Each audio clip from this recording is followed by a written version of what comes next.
भर्तृहरि से किसी भक्त ने पूछा, आप संत के पास बैठने के लिए कहते हो, संत की वाणी को सुनने के लिए कहते हो, संत का संग करने के लिए कहते हो, सच्चे संत जो होते हैं उनके पास भक्ति रूपी धन को छोड़कर और कोई धन नहीं होता है। सच्चे संत जो होते हैं उनके पास भक्ति रूपी धन को छोड़कर और कोई धन नहीं होता।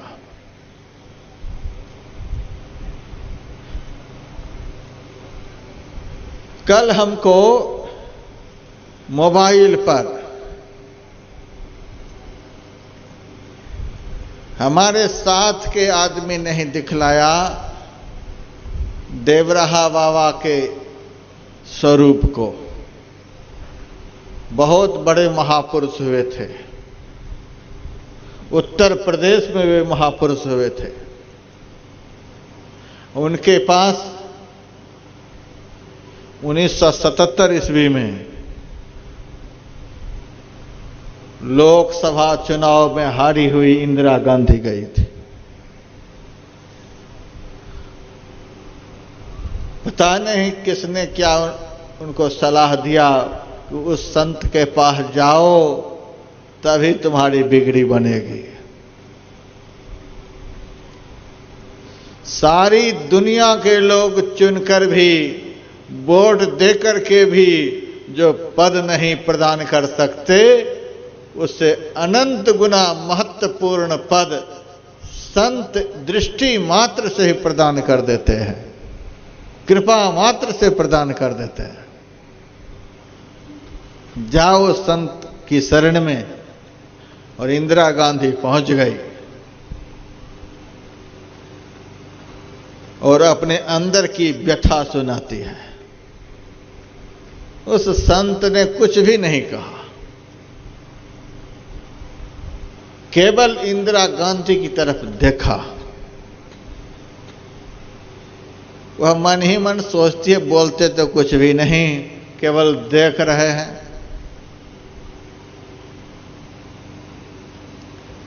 तब वे बोले, तुम क्या चाहती हो? वह कहती है, मैं प्रधानमंत्री बन जाऊं। तो उन्होंने अपना एक वरद हस्त उठाया, अपना हाथ उठा करके आशीर्वाद का संकेत किया। कहा, जाओ। महाराज जी के साथ में रहने वाले सेवकों ने, भक्तों ने कहा कि महाराज जी का जो आशीर्वाद का हाथ है, यही तू आगे जाकर के अपना चुनाव चिन्ह बना लेना। पहले तो कांग्रेस का चुनाव चिन्ह था गाय और बछड़ा, और उस दिन के बाद चुनाव चिन्ह हाथ छाप, वो हाथ संत का था। और अगले चुनाव में भारी बहुमत से इंदिरा गांधी जीत करके देश के प्रधानमंत्री बन गई। क्या उस हाथ में करामात था? एक साधारण चपरासी का भी पद महाराज को नहीं प्राप्त था। दुनिया का कोई भी पद महाराज को प्राप्त नहीं था, लेकिन एक साधारण नारी को प्रधानमंत्री के पद पर बिठाने का सामर्थ्य रखते हैं। क्या था उनके पास में? कौन सा धन था उनके पास में? कौन सा पद था उनके पास में?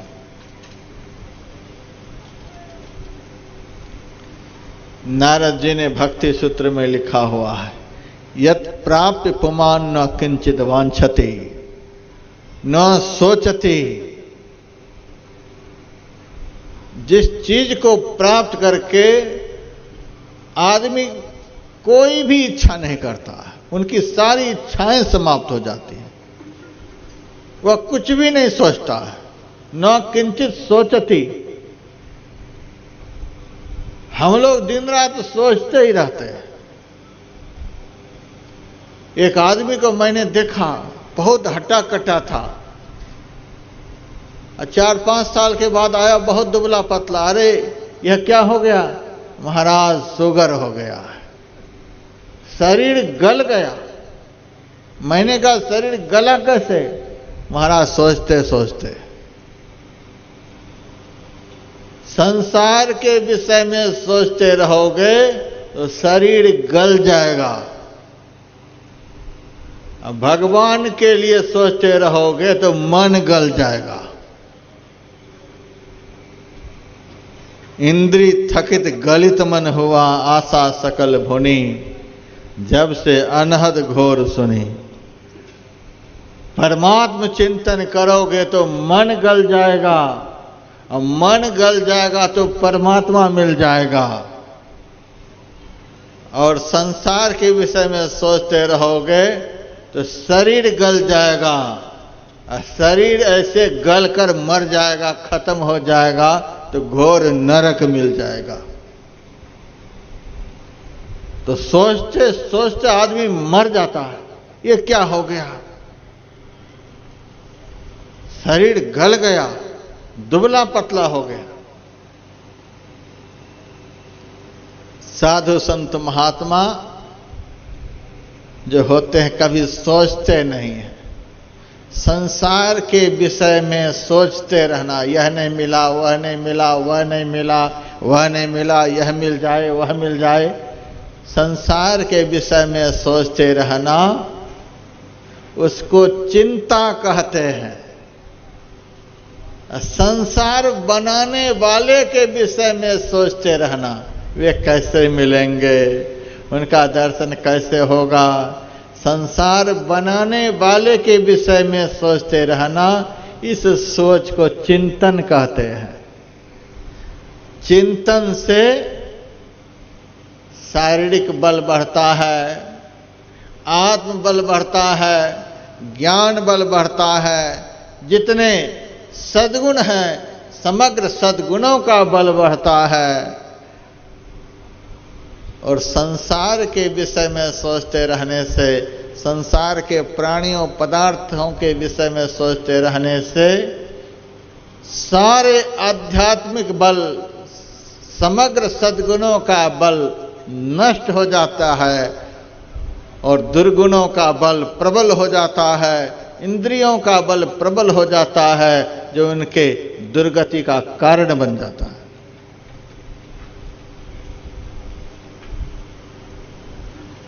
यल्लब्ध्वा पुमान् तृप्तो भवति। नारद जी कहते हैं, परमात्मा की भक्ति जीवन में मिल जाए तो भक्त तृप्त हो जाता है। देवरहा बाबा से पूछा गया, महाराज आप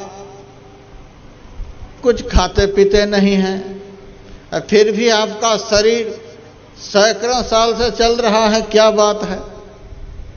देवरहा बाबा ने कहा, भजन ही सबसे बड़ा रस है।